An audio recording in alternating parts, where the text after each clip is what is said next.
President doubled down on his attacks on the media and the intelligence community today. The president criticized the intelligence community and the media over leaks and news reports about Michael Flynn's contact with Russians before the election. The president fired off several tweets and continued his attack during a joint press conference with Israel's prime minister. General Flynn is a wonderful man. I think he's been treated very, very unfairly by the media. As I call it, the fake media. Things are being leaked. It's criminal action, criminal act, and it's been going on for a long time before me, but now it's really going on. And people are trying to cover up for a terrible loss that the Democrats had under Hillary Clinton.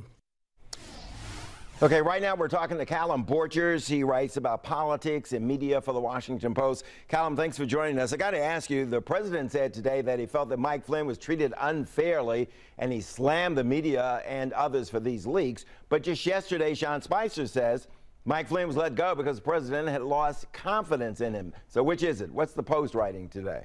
Right. I mean, neither one can be true, or both can't be true, right? I mean, right. If he believes that the media was unfair to Trump, certainly we've seen him defy the press over and over again. So if he really felt that way, he probably would have just shrugged off the negative coverage and said, too bad, I'm standing by my man. You know, we saw him do something similar with Corey Lewandowski during the campaign when Lewandowski came under fire for grabbing the arm of a journalist after a news conference. Trump stood by him. It was only more than a month later that he moved on from Lewandowski, and it wasn't because of bad press, it was because he fell out of favor with Trump and his family.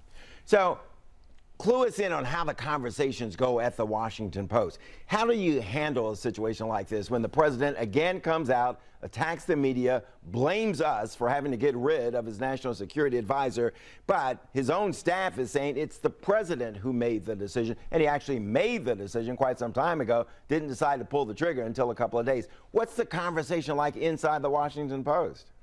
Sure. I mean, there's no, sort of big group powwow about what you do. I think we just sort of do what you do in all these cases, which is you take his remarks today and you put them in the context of what he has said in the past, or what the precedent might be. So just as I pointed out that what he's doing here is sort of consistent with what he did in the Corey Lewandowski case, or you look and you say, well, yes, but he knew about this misleading of Mike Pence weeks ago, and he didn't decide at that point to move on from Michael Flynn. So I think that's really the best you can do. You can sort of frame things in the context in which they happened and let people figure out what's going on here. Yeah, well, what do you make of the president's complaint about the leaks? He says they're criminal in nature. I mean, this is a town of leaks, and of course, most of the leaks are going to be against you if you're the guy with all the power. What do you make of what the president says? He says the leaks are unfair.